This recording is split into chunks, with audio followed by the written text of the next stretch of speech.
Фабрикада жүрген кезде де маған көптеген сұрақтармен келеді да, бастары қатып. Содан кейін мен білмеймін, әлгіні бүйтіп шеше саламын.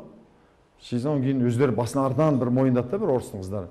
Мен сізге былай басын қатып келесіз, сізге бүйтіп шеше саласыз, қалай деп.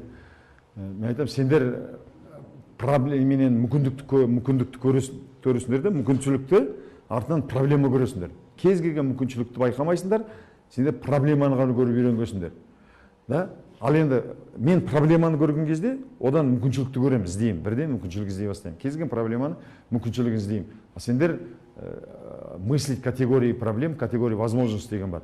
Ал кім тек қана әр нәрседе мүмкіншілік іздейді, оған мүмкіншілік көрініп тұрады.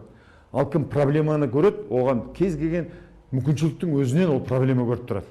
Қараңдар, мысалы, мына жерде біздің кез келген нәрсені жетектеп тұрмыз, да? Жаңағы неменен шешімі де біздің жол тема жұлдызымызда біз жерде тұрмыз. Ең дұрысы былай бару да, бірақ біз былай барады екенбіз.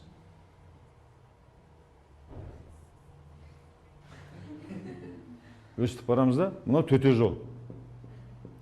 Мынау сендердің жүретін жолдарың. Қаскелеңге бар десе, Қаскелеңге Қапшағай арқылы барады. Асыларманға кеттің десең, былай қарай кетіп қайда барасың десең, Талдықорған арқылы барамын дейді. Талдықорғанға барамын, одан Сарыөзекке түсемін, одан былай айналып. Неге десек, білетін жолым сол дейді мен. Көбі сөйтіп жүреді шындығында да. Көрсетші. Мынандай немене, мына пешенеге сыймай жатыр мына жерге. Сыймайды, ана чайға матырып ішкісі келіп отыр да пешене. Не істейді енді бұл? Гаражға барады. Гаражға барса токарный станок бар екен. Алдымен бұрғылау станок бар, бұрғылайды пешенені. Одан кейін токарный станок бар екен. Сендердің тірліктерің осылай болады қазір. Не істейді екен, пешенені стақанға салу керек қой. Жонады. Әдемілеп тұрып, диаметрін мөлшерін біледі ғой қанша. Мынау Айнұр.